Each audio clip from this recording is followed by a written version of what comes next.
The morning of April 10th, 1945, Okinawa, in a reinforced concrete bunker 60 feet beneath Shuri Castle, 3 Japanese army engineers gathered around a table.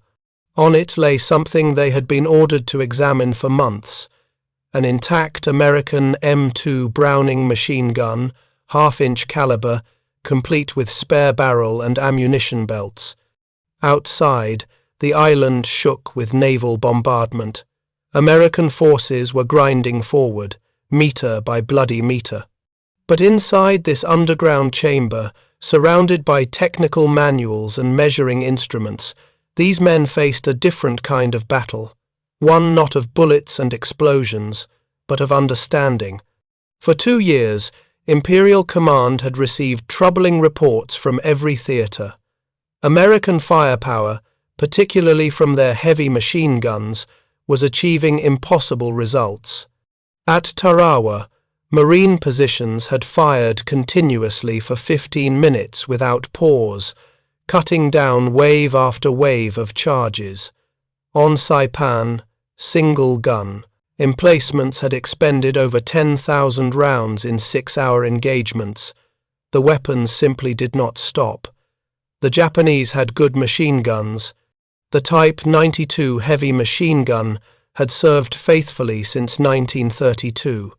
It was accurate, well-made, and respected by its crews, but it could not do what the American guns did. It overheated. It was jammed in the tropical conditions. It required constant maintenance and careful handling. Something about the American weapon was different.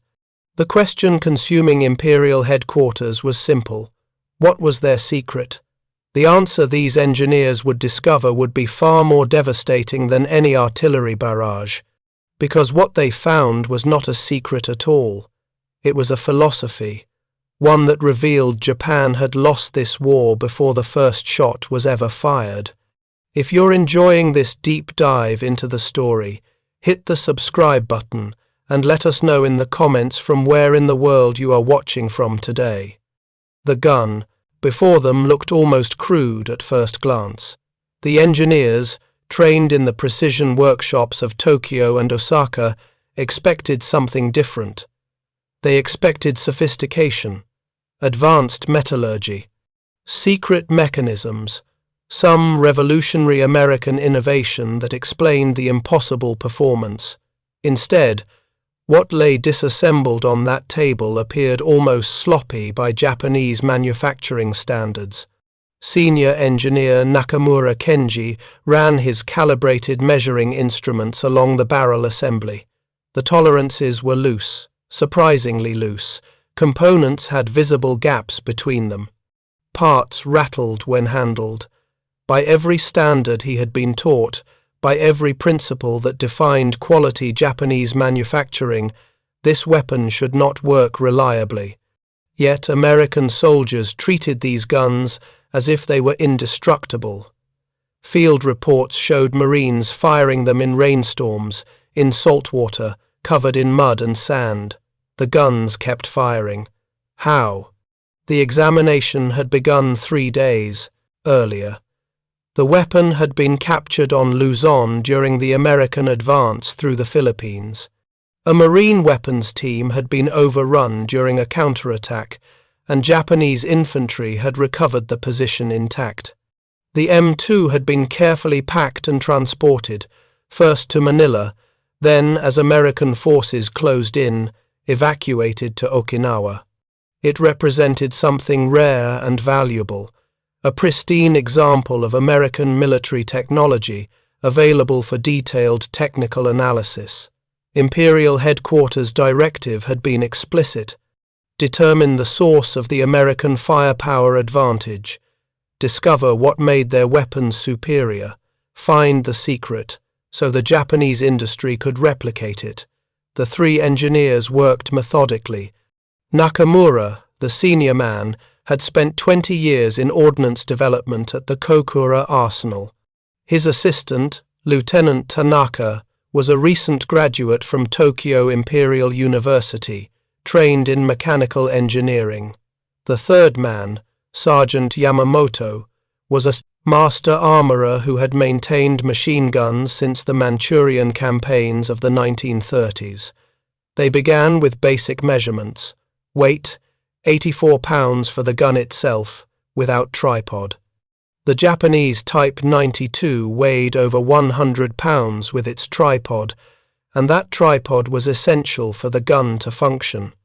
The American weapon was both lighter and, paradoxically, seemed more robust.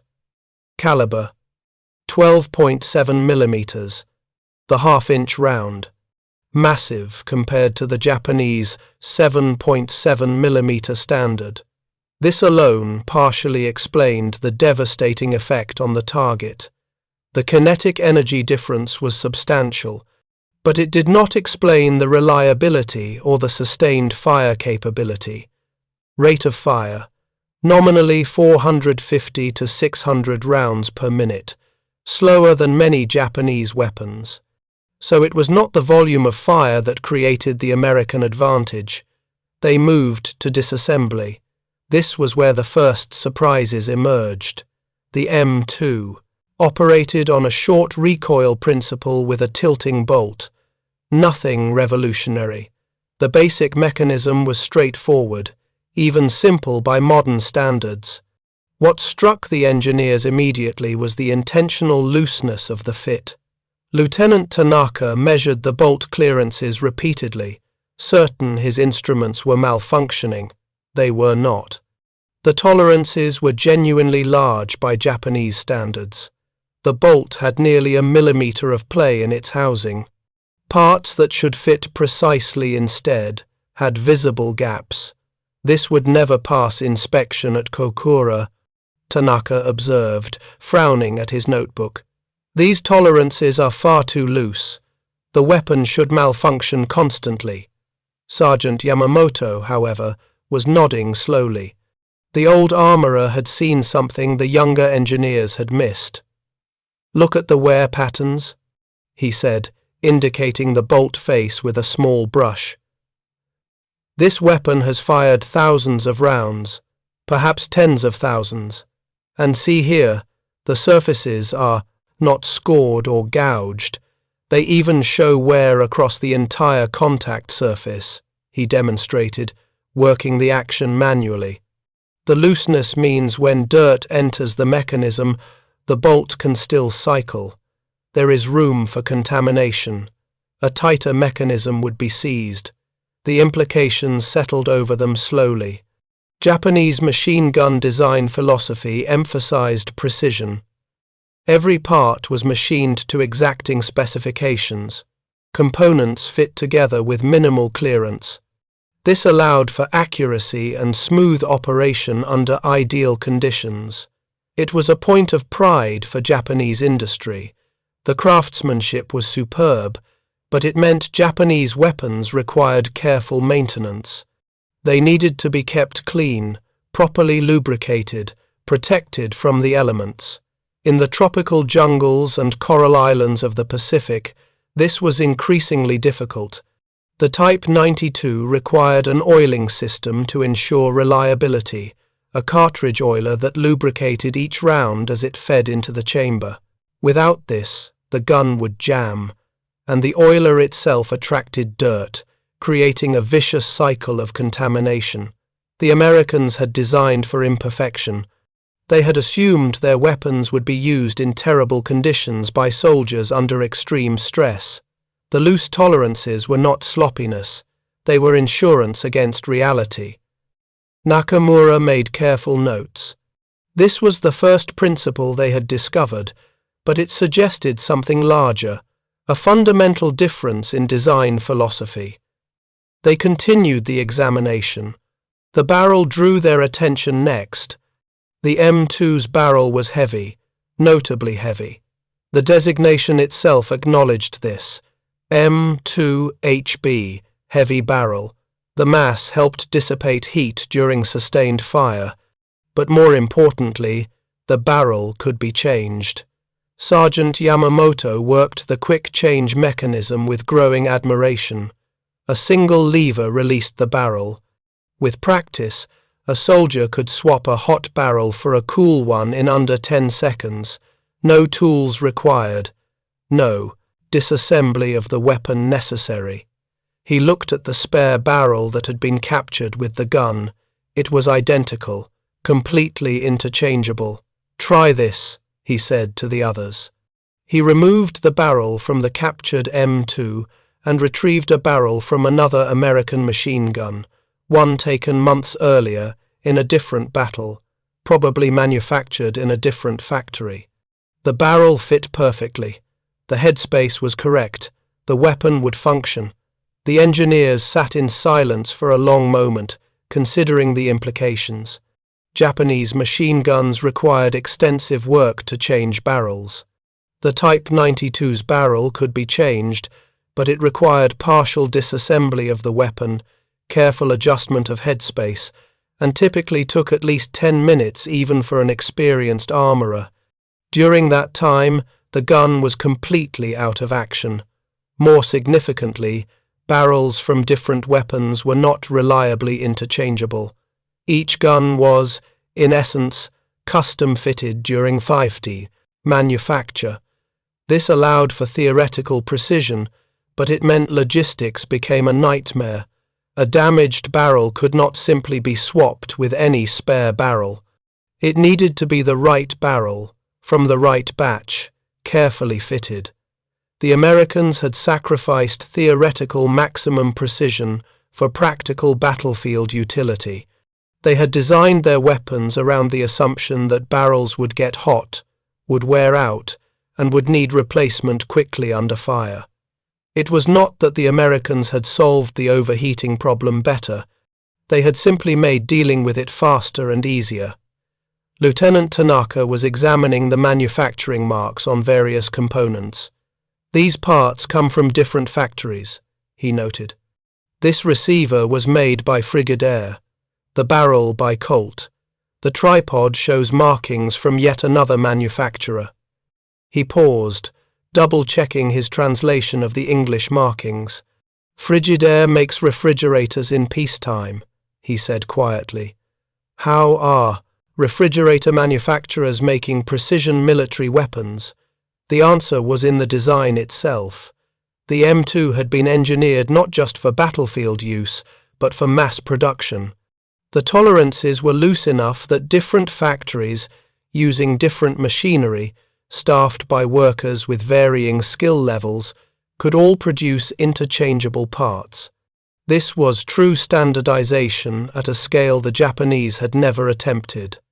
Nakamura began to calculate production estimates based on what they knew of American industrial capacity. If automobile companies could manufacture machine guns using their existing equipment and workforce, if parts were truly interchangeable between all manufacturers, if the design deliberately accommodated for variation in manufacturing quality, then the number of weapons America could produce was nearly limitless. He cross-referenced this with intelligence reports on American factory output. The numbers were staggering. Multiple facilities, each producing thousands of units per month. And not just machine guns. Everything from aircraft to ammunition to spare parts, all flowing from an industrial system that seemed to operate on entirely different principles than Japanese manufacturing. The engineers examined the ammunition next. The half-inch cartridge was enormous compared to anything in Japanese service. The projectile weighed over 700 grains. The case was robust, designed to handle high pressures and rough handling. They found multiple types of ammunition in the captured supply. Standard ball ammunition for general use, armor-piercing rounds with hardened cores, armor-piercing incendiary rounds that combined penetration with fire-starting capability, and tracer rounds for observation of fire. The ammunition belts used disintegrating links. As each round was fired, the link holding it was stripped away. This meant ammunition could be stored in belts of any length, and multiple belts could be joined together without interruption.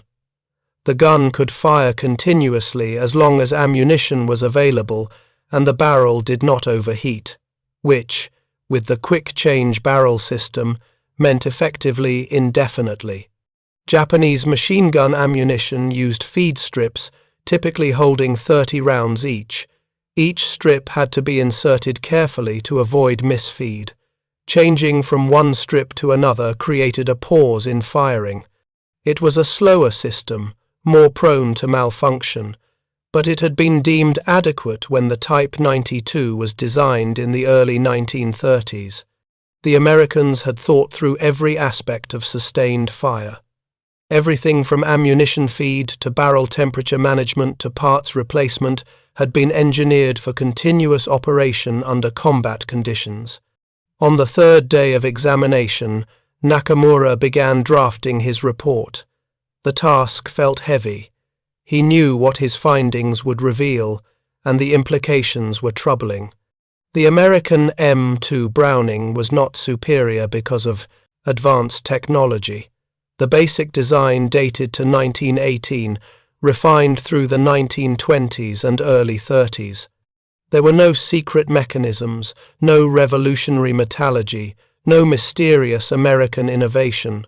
What made it effective was systematic engineering for mass production and battlefield reliability. Every design choice prioritized function over form, practicality over perfection.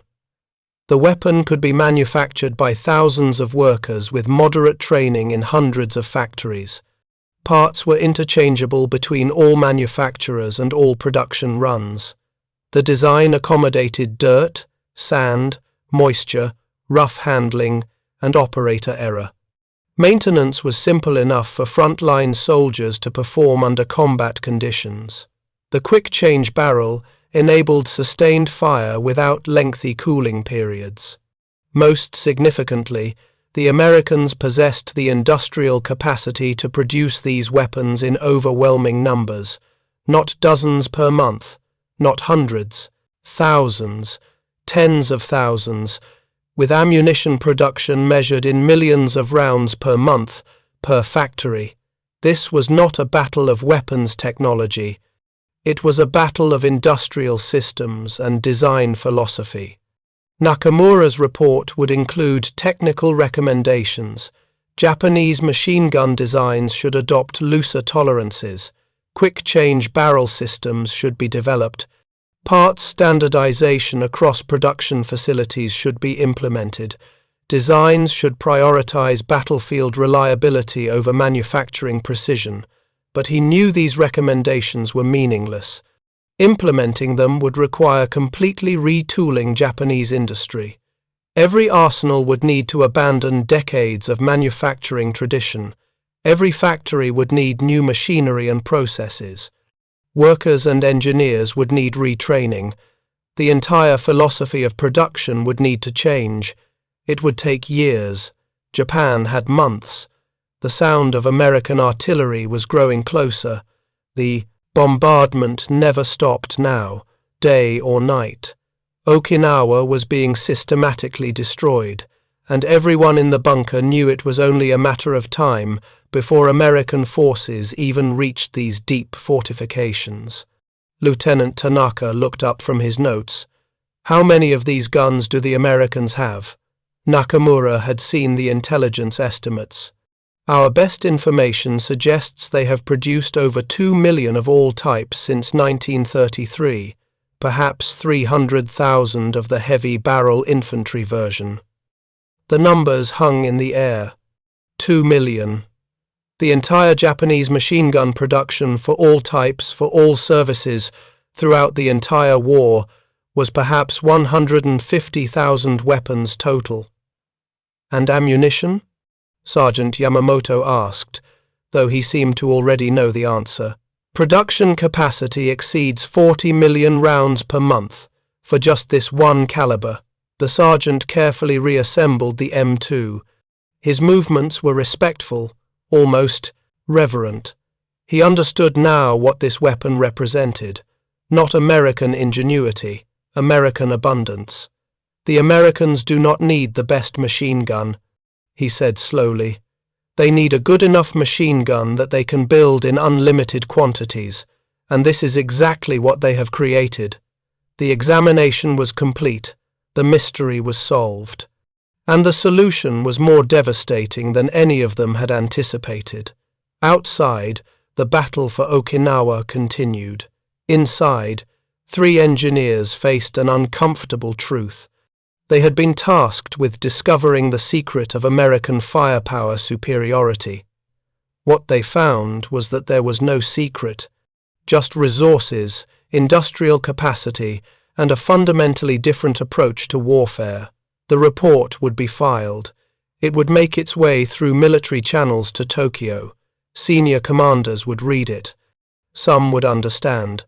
Most would not, because the report revealed something harder to accept than defeat in battle.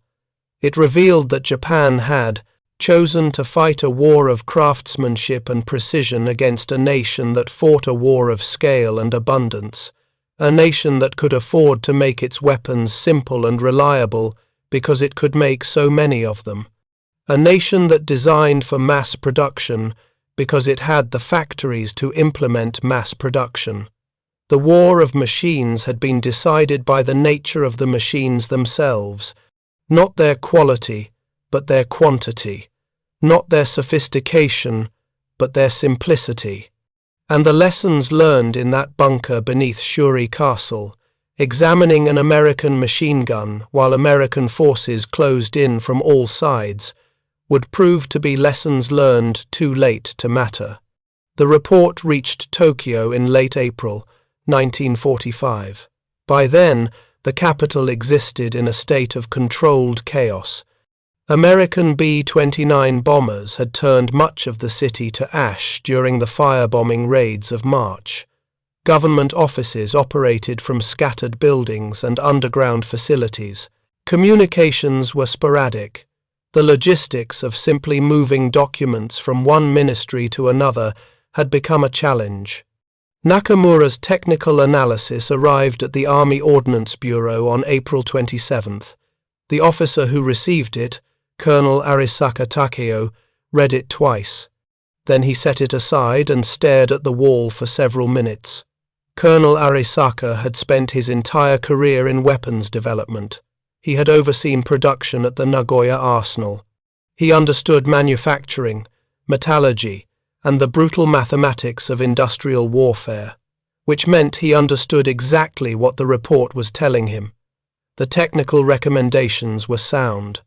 Adopt looser tolerances, develop quick change systems, standardize parts across all manufacturers, prioritize reliability over precision.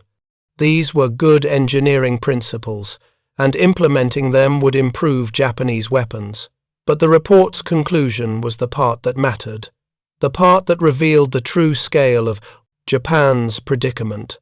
American industrial capacity had made Japanese industrial capacity irrelevant. The numbers told the story with mathematical certainty.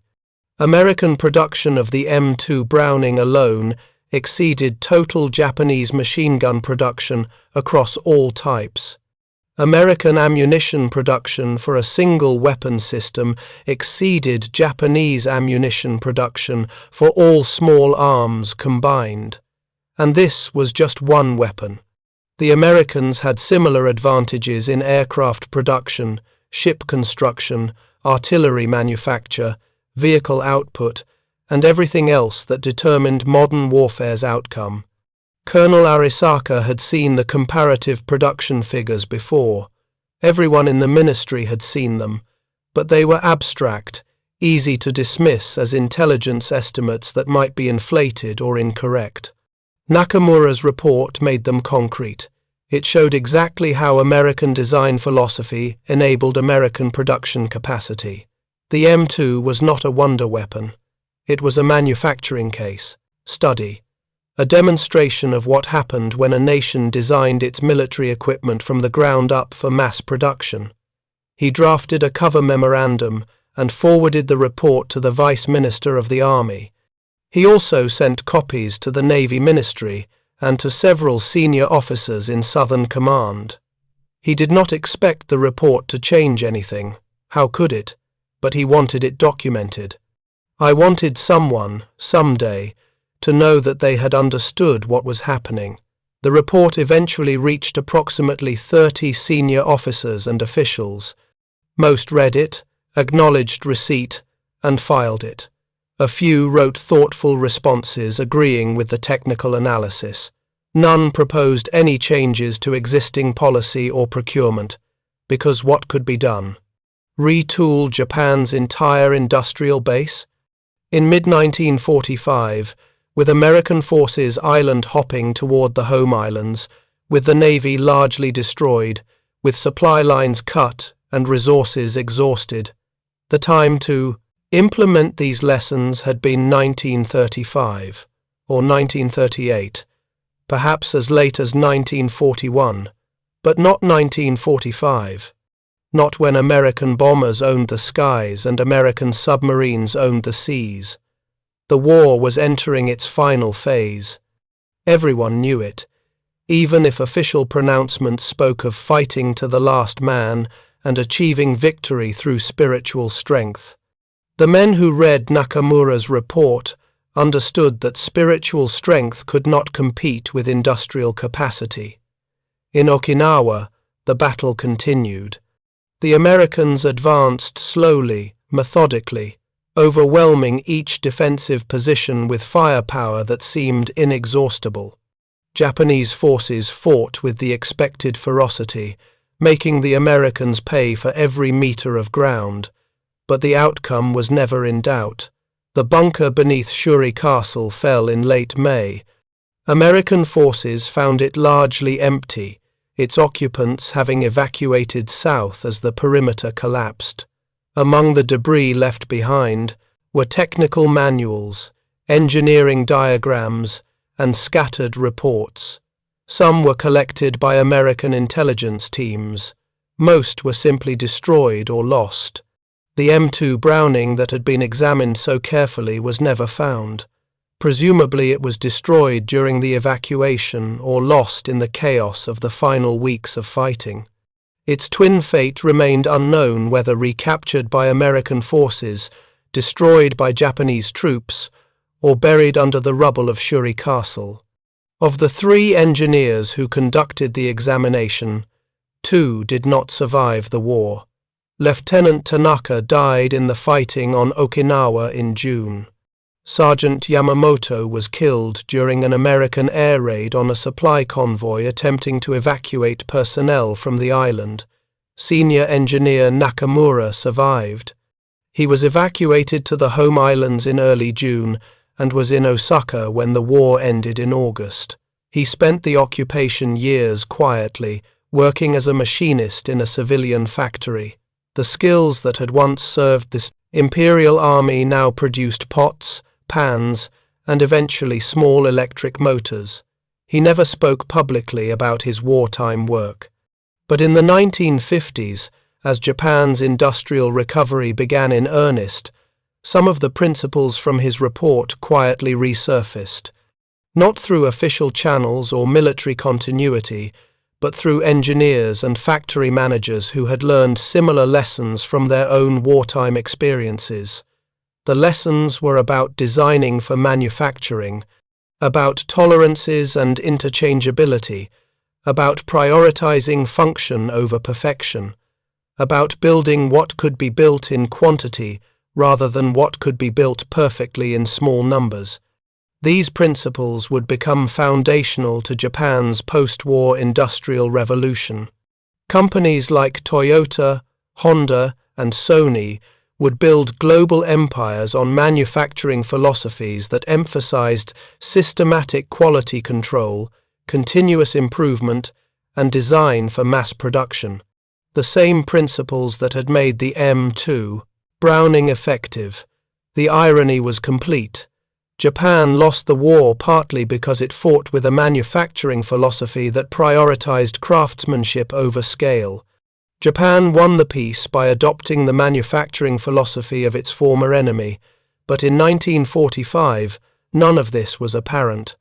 In 1945, The lessons learned in that bunker on Okinawa simply documented a defeat that was already inevitable. The broader context of the Pacific War makes the significance of Nakamura's report even clearer. The disparity in machine gun production was matched by disparities in every category of military equipment. From 1941 to 1945, the United States produced approximately 141 aircraft carriers of all types. Japan produced 16. American production of destroyers and escort vessels exceeded 800. Japan produced 63 destroyers and an unknown but small number of escort vessels. Aircraft production showed similar ratios. American factories delivered over 96,000 fighters, 97,000 bombers, and tens of thousands of other aircraft types. Japanese production across all categories barely exceeded 76,000 aircraft total. The numbers extended to every category: trucks, artillery pieces, tanks, small arms, ammunition. In every case, American production was measured in multiples of Japanese capacity, often by factors of 5, 10, or 20 to 1. This was not because American designs were necessarily superior. Many Japanese weapons were excellent. The Zero fighter, when it appeared in 1940, was arguably the best carrier-based fighter in the world. Japanese torpedoes were technologically advanced. The Type 92 machine gun, despite its limitations, was a reliable and effective weapon. But excellence in individual design could not compensate for the overwhelming disparity in production volume. The M2 Browning examination revealed this truth in microcosm. The weapon itself was not particularly advanced. Its basic design was over 25 years old by 1945. What made it effective was that there were hundreds of thousands of them, supplied with billions of rounds of ammunition, maintained by a logistics system that treated complex weapons as replaceable commodities. American soldiers in the Pacific could fire their machine guns with abandon because ammunition was plentiful. They could accept weapon loss and damage because replacements were readily available. They could operate in harsh conditions because the weapons were designed to tolerate abuse. Japanese soldiers had to conserve ammunition, had to meticulously maintain their weapons because replacements were scarce, had to operate within the limitations of equipment designed for different conditions. This created a tactical disparity that compounded the strategic disparity in resources. American units could afford to use firepower to solve problems. Japanese units had to use tactical skill and individual courage to compensate for limited firepower. Over time, tactical skill and courage could not overcome persistent material advantage. The Pacific War was, in many ways, a test of industrial systems rather than military systems. The nation with greater industrial capacity, with more efficient production methods, with supply chains that could sustain operations across vast distances, had an overwhelming advantage. If you find this story engaging, please take a moment to subscribe and enable notifications. It helps us continue producing in-depth content like this. Japan's military leadership understood this, at least intellectually. The initial war plan had been based on the assumption that Japan could not win a prolonged industrial war against the United States. The strategy was to strike quickly, seize resource-rich territories, establish a defensive perimeter, and force a negotiated peace before American industrial might could be fully mobilized. The strategy failed for multiple reasons. American industrial mobilization happened faster than anticipated. The defensive perimeter proved more vulnerable to island-hopping campaigns than expected, and critically, American industrial capacity was even larger than Japanese planners had estimated. By 1943, the outcome was largely determined by production figures. American shipyards were launching more tonnage per month than the entire Japanese Navy displaced. American aircraft factories were producing more fighters per week than Japan could produce per month. The material balance had shifted so decisively that Japanese tactical victories, even when achieved, could not alter strategic reality. Nakamura's report, arriving in Tokyo in April 1945, was simply documenting what had become obvious to anyone paying attention. The Americans had not won through superior tactics or strategy or courage. They had won through superior production, the M2. Browning was emblematic of this reality. It was a good weapon, but not a great weapon. It was reliable, but not elegant. It was effective, but not innovative. What made it decisive was that it existed in such overwhelming numbers that Japanese forces could never achieve local firepower superiority regardless of tactical skill or positioning. A Japanese machine gun team, superbly trained and expertly positioned, might achieve excellent results in an initial engagement. But as the battle progressed, as ammunition ran low, as the gun overheated and required maintenance, as wear accumulated and parts began to fail, effectiveness declined. The American teams could simply swap barrels, reload from abundant ammunition supplies, and continue firing. Multiply this pattern across thousands of engagements, and the cumulative effect was decisive. American forces could afford to use firepower lavishly. Japanese forces could not. Over time, this created an insurmountable advantage. The philosophical difference extended beyond weapons to every aspect of military operations. American logistics assumed abundance. Supply chains were designed to deliver massive quantities of everything from ammunition to food to replacement equipment. Waste was accepted as inevitable. Redundancy was built into every system. The assumption was that overwhelming material superiority would compensate for inefficiency. Japanese logistics assumed scarcity. Supply chains were designed to minimize waste and maximize efficiency. Every item was carefully tracked and allocated. The assumption was that superior organization and discipline would compensate for limited resources. Neither assumption was wrong in principle, but in practice, abundance proved more valuable than efficiency when efficiency could not compensate for inadequate supply. American units that ran low on ammunition could request resupply and often receive it within hours. Japanese units that ran low on ammunition rationed carefully and hoped for resupply that often never came. American units with damaged equipment could request replacements. Japanese units with damaged equipment improvised repairs with whatever materials were available. These patterns accumulated into overwhelming American advantage over time. The same principles applied to industrial production methods. American factories were designed for volume. Production lines could turn out thousands of identical units with minimal variation.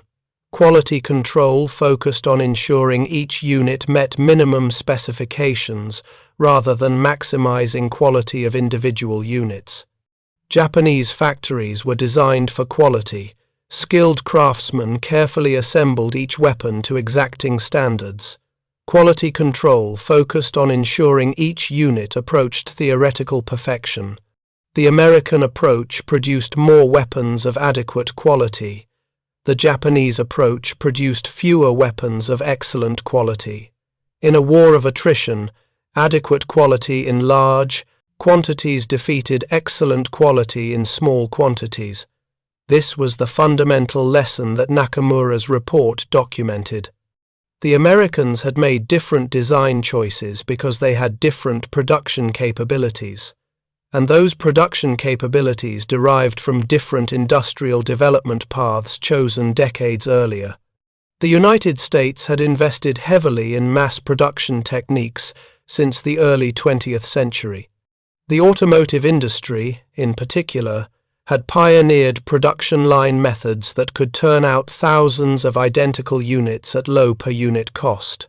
When war came, these same facilities and techniques could be rapidly converted to military production. Japan had invested in precision manufacturing and skilled craftsmanship. Industries produced smaller quantities of higher quality goods. This worked well for certain markets, but it did not scale efficiently to mass military production. Neither approach was inherently superior. They were optimized for different goals. But in total war, the mass production approach had decisive advantages. By 1945, this was undeniable. Japan's factories were being systematically destroyed by American bombing. Even those that remained operational struggled with lack of raw materials, interrupted power supply, and depleted workforce. Production was a fraction of 1941 levels and declining. American factories were operating at peak capacity. Production was increasing. New technologies and techniques were being implemented. The industrial base was not only larger but expanding.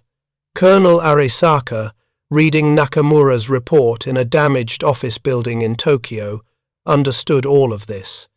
The report simply made explicit what had been implicit for years.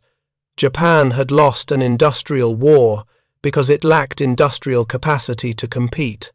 The recommendations in the report were technically sound but strategically irrelevant.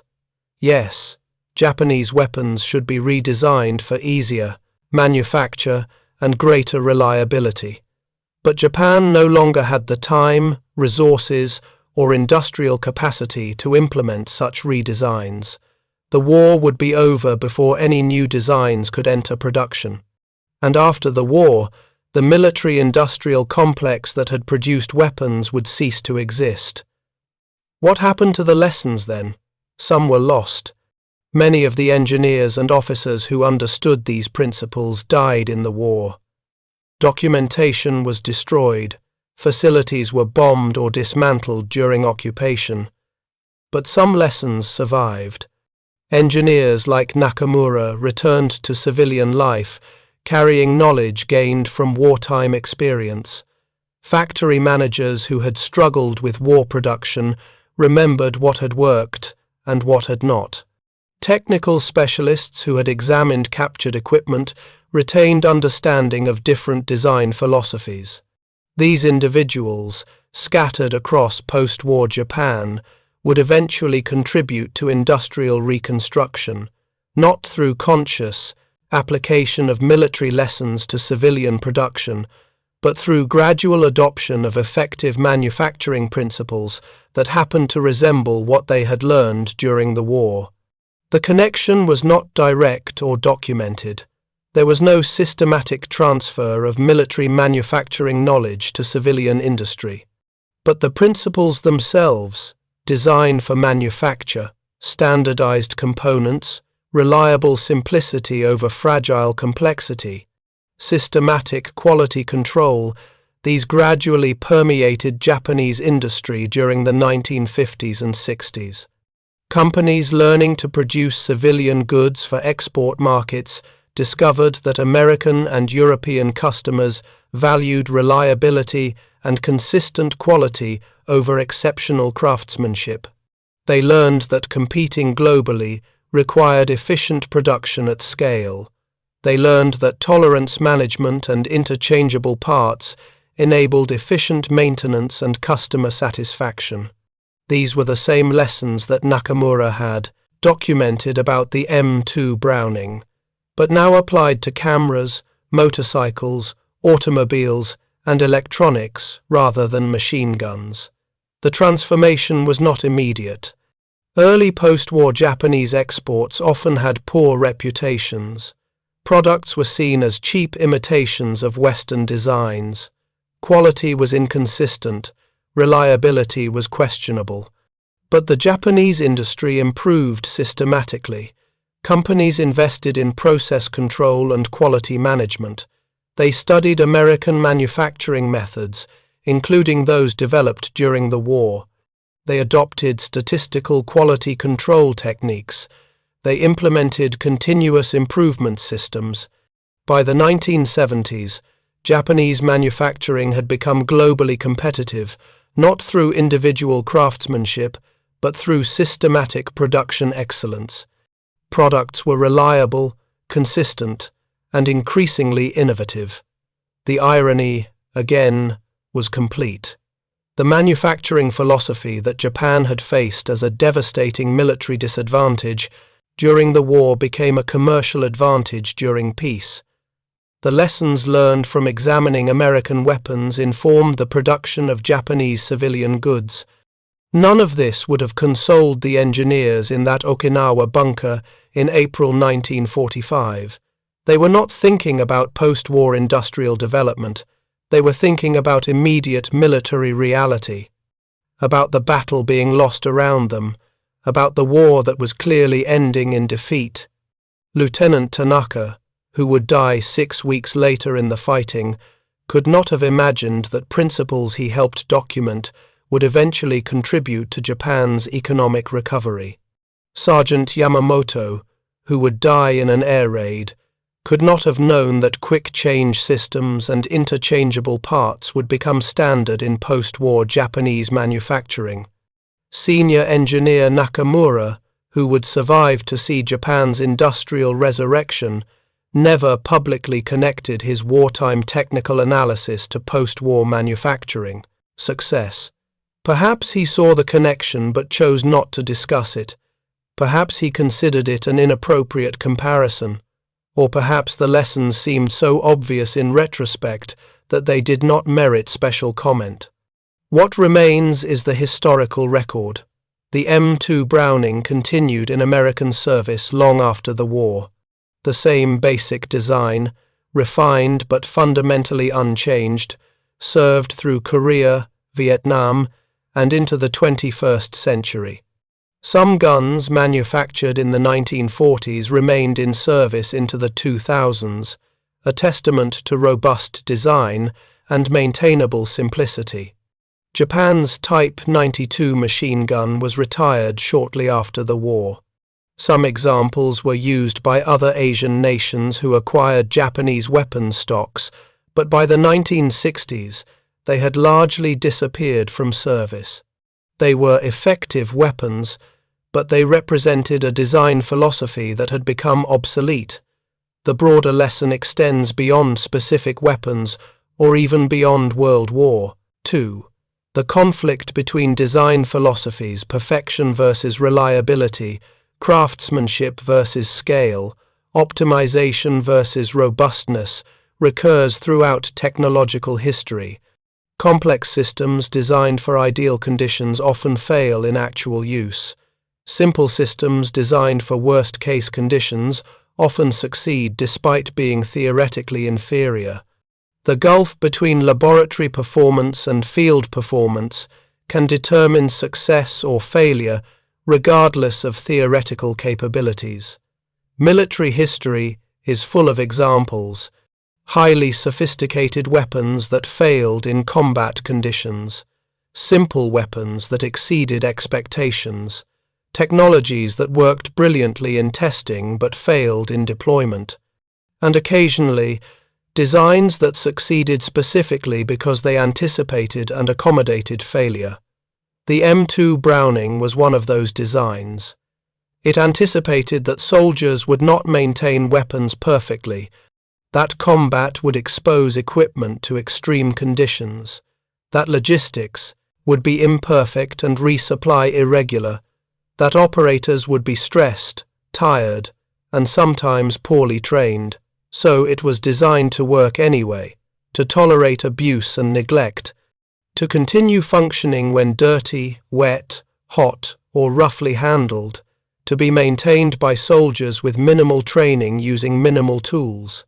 This required sacrificing theoretical maximum performance. A more precisely manufactured weapon with tighter tolerances might have achieved slightly better accuracy or slightly smoother operation under ideal conditions, but it would have failed more frequently under actual conditions.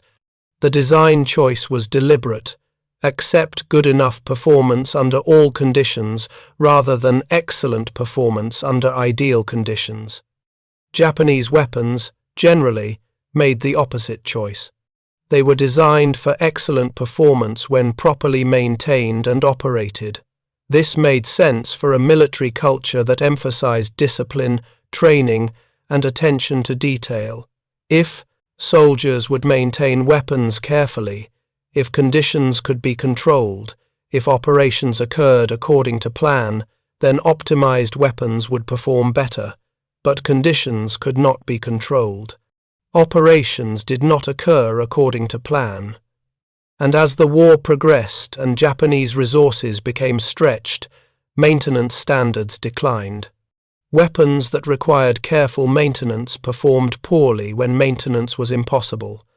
The American weapons, designed from the start to tolerate poor maintenance, continued functioning. This pattern repeated across nearly every category of equipment. American aircraft engines were designed with larger tolerances and more robust components than Japanese engines. They produced less power per unit weight, but required less maintenance and operated more reliably in harsh conditions. Over extended campaigns, the American engines outperformed Japanese engines despite inferior power-to-weight ratios. American vehicles were heavier and less fuel-efficient than Japanese vehicles, but more reliable and easier to repair. American radios were bulkier but more durable and easier to operate. American field rations were less elegant but more nutritious and longer-lasting. In each case, American equipment sacrificed optimization for robustness, and in extended combat operations, robustness proved more valuable than optimization. This was not because Americans were better engineers or designers. In many cases, Japanese technical sophistication exceeded American capabilities. Japanese torpedo technology was more advanced. Japanese optical equipment was often superior. Japanese metallurgy achieved remarkable results with limited resources. But American design philosophy prioritized different values. Values that proved more appropriate for industrial warfare. The three engineers in the Okinawa bunker had discovered this truth through careful examination of a single weapon, but the truth extended far beyond that weapon. It was embedded in every aspect of how the two nations approached warfare and industrial production, and it explained why, despite Japanese tactical skill, strategic planning, and individual courage, the war's outcome had been determined by factors largely outside the control of soldiers and commanders. The war had been decided by industrial capacity, production methods, and design philosophies chosen years before fighting began. The summer of 1945 brought the war to its conclusion. American forces captured Okinawa in late June after nearly 3 months of brutal fighting. The casualties on both sides were staggering. Over 12,000 American servicemen killed, 72,000 Japanese military personnel dead, and perhaps 100,000 Okinawan civilians lost in the crossfire. The battle demonstrated, once again, that Japanese forces would fight with extraordinary determination. But determination could not overcome material disadvantages. American artillery fired over 2 million shells during the campaign. American aircraft flew over 40,000 sorties. The volume of firepower brought to bear was unprecedented in the Pacific War. Japanese defenders had machine guns, artillery, and small arms. They fought from prepared positions with fields of fire carefully established. They employed tactics refined through years of combat experience. And they were systematically destroyed by an enemy who could afford to use firepower to solve every tactical problem. The lesson from Nakamura's report played out across the entire island. American units encountering resistance would call in artillery, naval gunfire, and airstrikes. They would saturate the area with high explosive until resistance ceased. Then they would advance behind a wall of fire from machine guns, rifles, and flamethrowers. Japanese units, lacking comparable support, had to rely on individual marksmanship, tactical positioning, and carefully rationed ammunition. These were valuable assets, but insufficient against overwhelming material superiority. The pattern had held throughout the Pacific War. At Guadalcanal, at Tarawa, at Saipan, at Peleliu, at Iwo Jima, at Okinawa, each battle demonstrated the same fundamental dynamic. Japanese forces fought skillfully and bravely. American forces responded with firepower that no amount of skill or bravery could overcome. By August, Japan faced complete strategic collapse. The navy was largely destroyed. The merchant fleet had been decimated by submarine warfare. Major cities had been reduced to ash by firebombing. Industrial production had declined to a fraction of wartime peak. The Soviet Union had entered the war, invading Manchuria with overwhelming force, and on August 6th and 9th, atomic bombs destroyed Hiroshima and Nagasaki. The weapons demonstrated that America possessed not only conventional superiority, but technological capabilities that Japan could not match or counter. Emperor Hirohito announced Japan's surrender on August 15, 1945. The war was over. For the engineers and officers who had examined the M2 Browning and understood its implications, the surrender came as no surprise. They had known for months, perhaps years, that Japan could not win an industrial war against the United States. The only question had been how long the fighting would continue and how many would die before the inevitable conclusion. The occupation that followed was, in many ways, as transformative as the war itself. American forces occupied Japan, dismantled the military-industrial complex, rewrote the Constitution, and initiated sweeping social and economic reforms. The goal was to ensure Japan would never again threaten its neighbors militarily. The weapons factories were closed or converted to civilian production. The arsenals that had produced the Type 92 machine gun now produced farm equipment and industrial machinery. The aircraft plants that had built fighters and bombers now built buses and trucks. The shipyards that had launched battleships and carriers now launched merchant vessels. Engineers who had designed military equipment found employment in civilian industries. Some, like Nakamura, worked in small manufacturing shops. Others joined the emerging electronics companies or automobile manufacturers that would eventually dominate global markets. The transition was not easy. Japan in 1945 was devastated, cities destroyed, infrastructure ruined, economy collapsed, population traumatized. The immediate post-war years were marked by scarcity, hardship, and uncertainty about the future, but gradually, reconstruction began.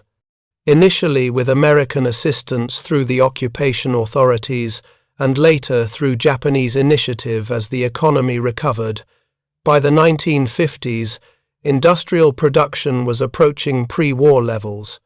By the 1960s, Japan had become an economic power. The transformation was remarkable. The nation that had lost a war of industrial production became a global leader in manufacturing excellence. The question of how this happened has been examined extensively by historians and economists.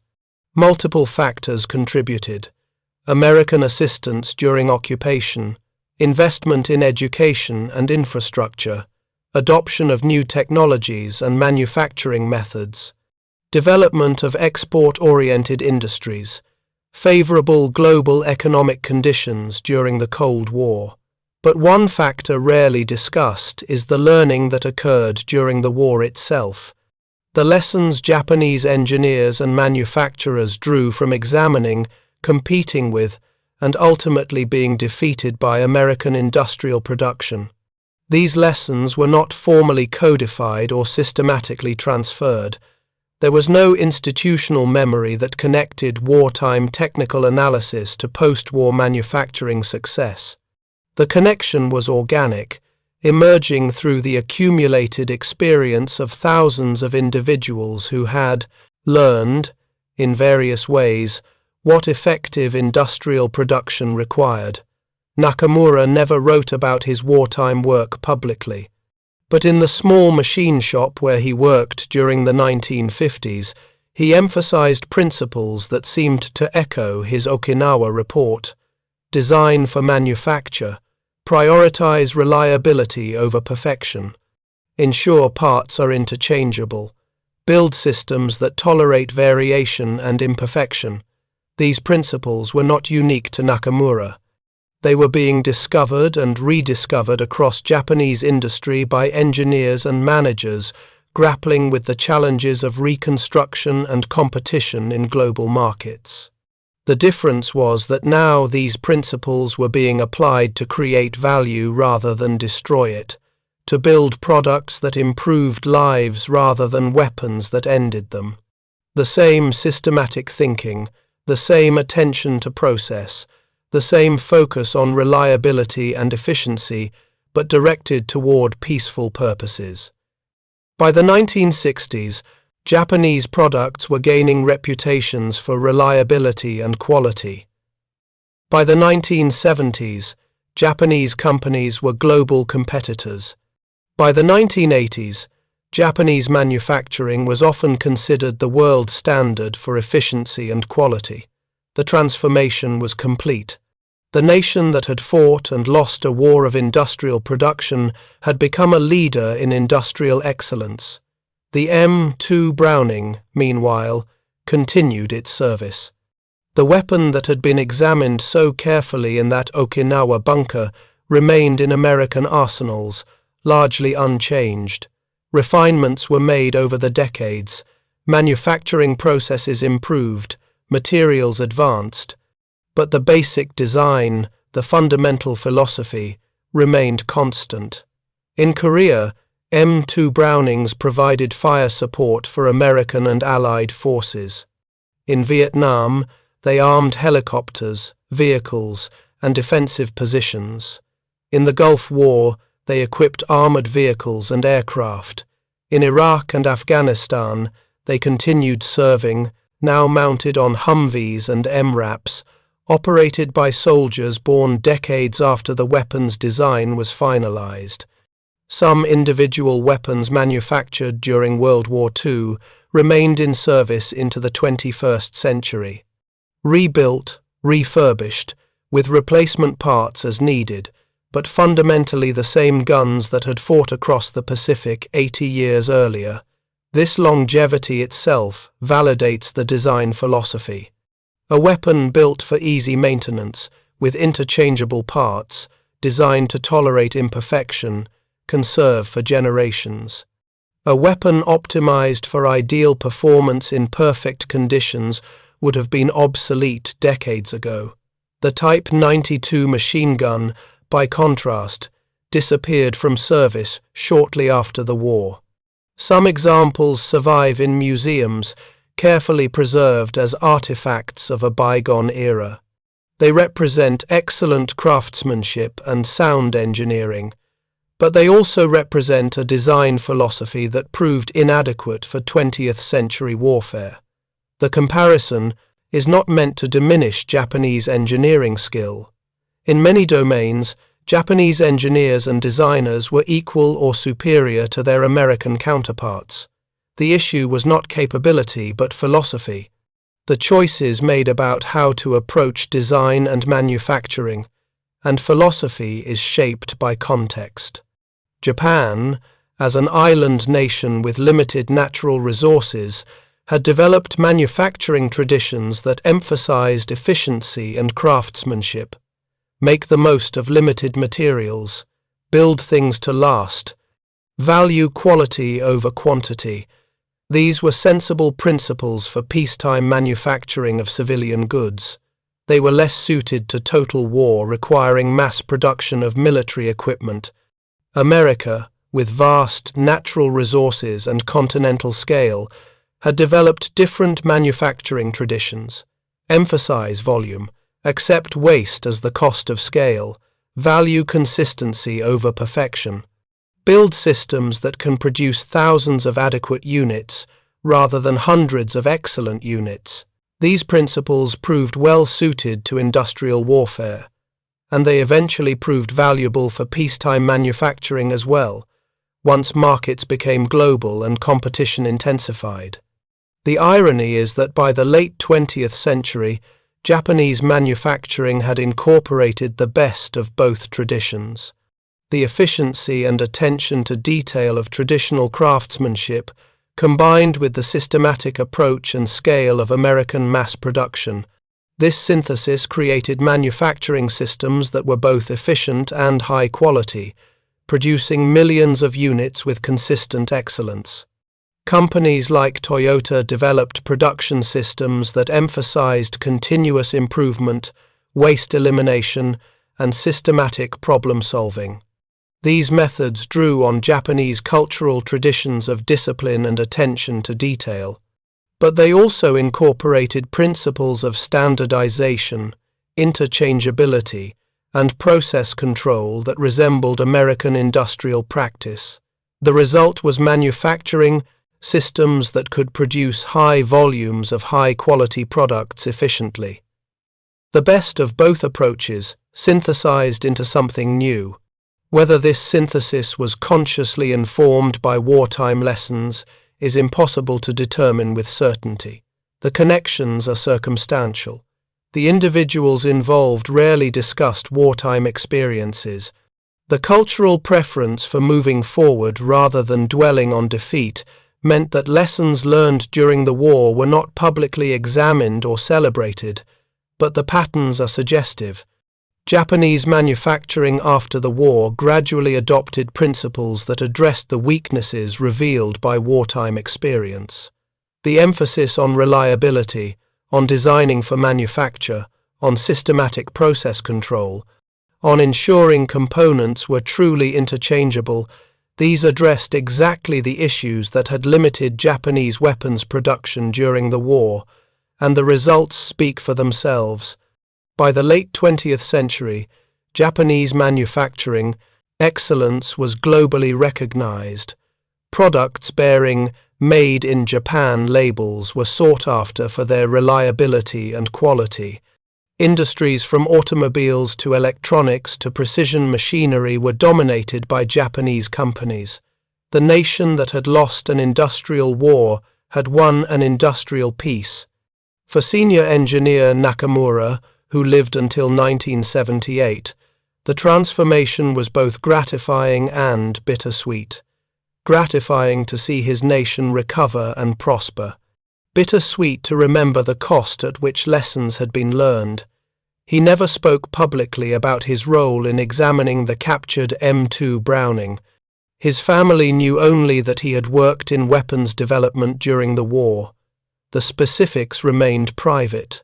Perhaps he felt the work was insignificant in the larger context of the war.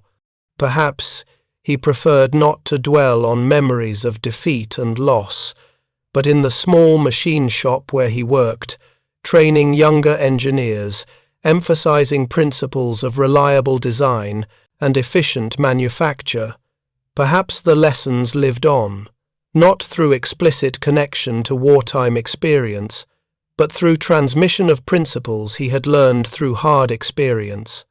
Those younger engineers would go on to work in the industries that rebuilt Japan. Some would join the automobile companies expanding in the 1960s. Some would work in electronics, in precision machinery, in manufacturing systems development. They would carry forward principles learned from mentors who had learned them in the crucible of war. The connection was indirect, organic, impossible to trace with certainty, but it was real nonetheless.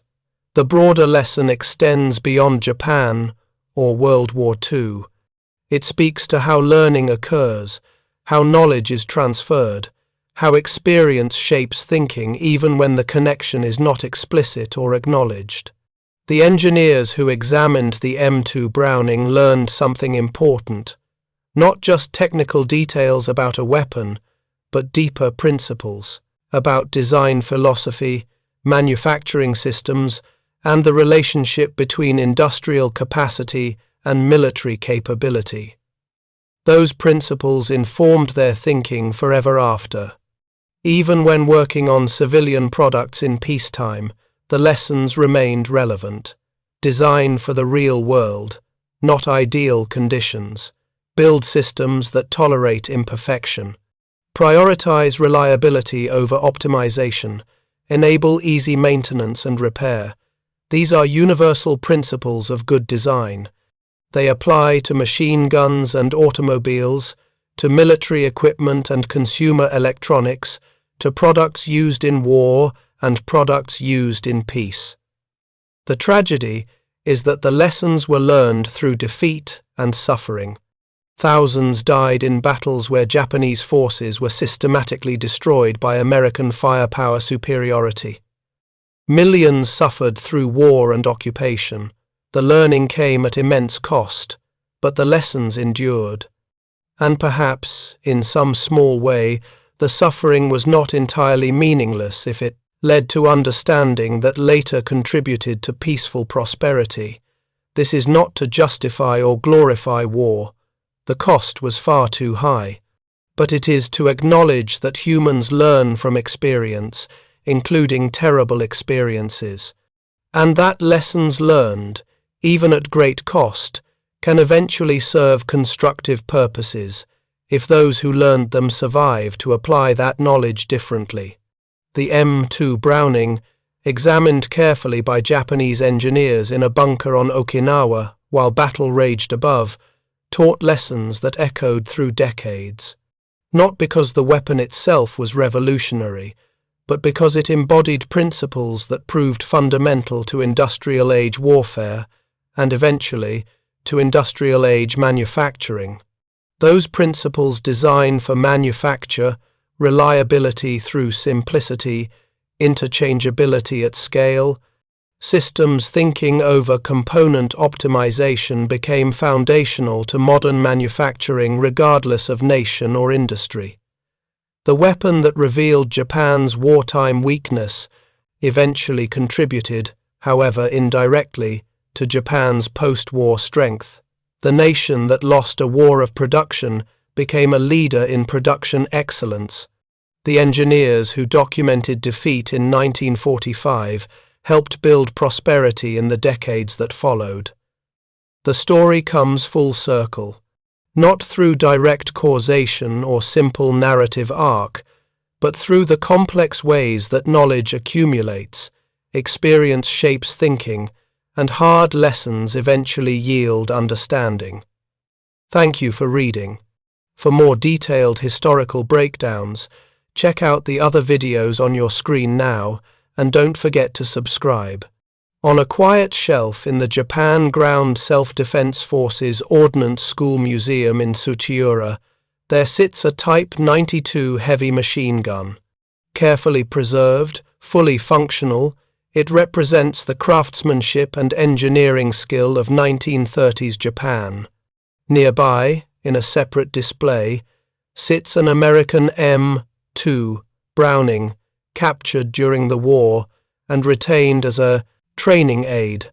The placard beside the Type 92 notes its technical specifications, its service history, and its role in the Imperial Japanese Army. The placard beside the M2 is similar, listing caliber, rate of fire, and operational history. What the placards do not mention is the philosophical gulf between the weapons. The different assumptions about manufacturing, maintenance, and battlefield use. The different approaches to reliability and precision. The different visions of what military equipment should be and how it should be produced. Those differences determined the outcome of the Pacific War as surely as any battle or campaign. They represented choices made long before fighting began, choices about industrial development, manufacturing philosophy, and design priorities. Japan chose craftsmanship and precision. America chose scale and reliability. In peacetime, either choice might be valid. In total war, scale and reliability proved decisive. The Type 92 was an melity, excellent weapon. The M2 was a good weapon produced in overwhelming quantities. The excellent weapon could not compensate for numerical disadvantage. The good weapon, multiplied by hundreds of thousands, became unstoppable. That lesson, learned at such terrible cost in the 1940s, shaped the world that followed. Not just militarily, but industrially, economically, and technologically. Modern manufacturing systems, regardless of nationality, incorporate principles that were demonstrated by the M2 Browning. Design for manufacture, standardize components, ensure interchangeability, build reliability into systems rather than demanding perfection from components. Accept that real-world conditions will be imperfect and design accordingly. These principles are now considered basic manufacturing wisdom. They inform everything from automobile production to consumer electronics to aerospace engineering. They are taught in every engineering school and applied in every modern factory. But in 1945, in a bunker beneath Shuri Castle, there were revelations to engineers examining an enemy weapon. Revelations that came too late to change the war's outcome, but early enough to perhaps influence what came after. The three men who conducted that examination could not have known their work would be remembered decades later. Lieutenant Tanaka, who died weeks after writing his portion of the report. Sergeant Yamamoto, who died in an air raid before the war ended. Senior engineer Nakamura, who survived to see Japan transform from defeated enemy to economic power. They were doing their duty, analyzing captured equipment, filing technical reports, trying to understand why their nation was losing a war that seemed, at the start, potentially winnable. What they discovered was a truth more fundamental than tactical or strategic, a truth about industrial systems, design philosophy, and the nature of modern warfare, a truth that explained not just specific battles but the entire trajectory of the conflict. That truth was simple but profound. In industrial warfare, production capacity matters more than individual quality. Scale defeats excellence when the scale disparity is large enough, and design philosophies that enable mass production provide decisive advantage over philosophies that optimize individual items. This was not the truth Japanese military culture wanted to hear. The emphasis on spirit, on individual prowess, on superior training and determination, these were core to Bushido and military tradition. The idea that wars could be won by factories rather than warriors was uncomfortable, even offensive, but it was true nonetheless. The Pacific War was won in Detroit and Pittsburgh as much as on Guadalcanal or Iwo Jima. It was won in design offices that prioritized manufacturability and armories that emphasized interchangeable parts. It was won by a nation that could afford to design weapons for ease of production rather than perfection of performance. Japan learned this lesson. I learned it thoroughly, painfully, at immense cost, and then, in the decades that followed, applied the lesson not to warfare, but to peaceful competition. Built industries that combined the best of traditional craftsmanship with modern production methods, created manufacturing systems that were both efficient and excellent. The transformation took 30 years. A generation that grew up in the ruins of defeat, studied in schools rebuilt during occupation, and entered industries being reconstructed from scratch. That generation learned from their elders who had experienced the war, who had seen what effective industrial production looked like, who understood what it took to compete at global scale. They built companies that eventually rivaled and sometimes surpassed their former enemies, companies that proved Japanese industry could compete with anyone when properly organized and systematically managed. Companies that demonstrated excellence and efficiency were not contradictory but complementary. By the 1980s, Japan's per capita GDP rivaled America's. Japanese products dominated global markets in automobiles, electronics, and machinery. Japanese manufacturing methods were studied and imitated worldwide. The nation that had lost an industrial war had become an industrial superpower. This success was built on many factors, but one factor, rarely acknowledged, was the learning that occurred during the war. The lessons about what effective industrial production required, the understanding of how design philosophy shaped manufacturing capability, the recognition that systematic excellence at scale could defeat individual perfection in small quantities. These lessons, learned in defeat, enabled victory in peace. The M2 Browning, still in service after more than 90 years, stands as testament to the enduring value of robust design. The weapon that taught Japanese engineers hard lessons about manufacturing philosophy continues teaching those lessons to new generations of soldiers and engineers. When young officers at military academies study the Pacific War, they learn about battles and campaigns, strategies and tactics. They learn about Midway and Guadalcanal, about island hopping and submarine warfare, about the atomic bombs and the final surrender. What they often do not learn is the story of 3 engineers in a bunker on Okinawa, examining a captured machine gun while their world collapses around them.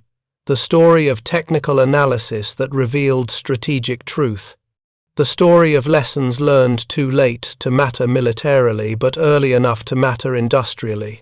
That story, like so many small stories from the war, has been largely forgotten.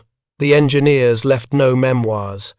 Their report, if it still exists in some archive, is buried under millions of other documents from the war. The individuals involved are long dead. The bunker where they worked was probably destroyed or abandoned decades ago, but the lessons endure. In museums where Type 92 and M2 Browning machine guns sit side by side, representing different philosophies of design and manufacture, in factories where principles of reliable production at scale are applied daily, in engineering schools where students learn to design for the real world rather than ideal conditions, the lessons endure because they are true, because they reflect fundamental realities about how complex systems work, how humans and machines interact, how production and logistics shape capabilities. And they endure because they were learned at such cost, lessons written in the suffering of millions, lessons that should never need to be learned again through warfare, lessons that, perhaps, can now serve only peaceful purposes. The machine gun that made Japan realize they had already lost did not end the war. That required atomic bombs and Soviet invasion and Emperor Hirohito's unprecedented radio address. But it revealed the war's fundamental nature. It showed why the outcome had been predetermined by industrial capacity and design philosophy. It demonstrated that spiritual strength and tactical skill, valuable as they were, could not overcome material disadvantage at the scale America brought to bear. This was the truth that 3 engineers discovered in April 1945, the truth they documented carefully in technical reports that few would read and fewer would act upon, the truth that explained the past and would shape the future.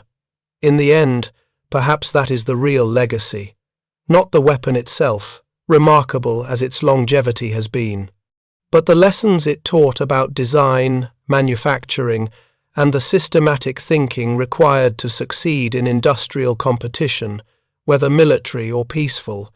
Those lessons, learned in defeat, enabled renewal.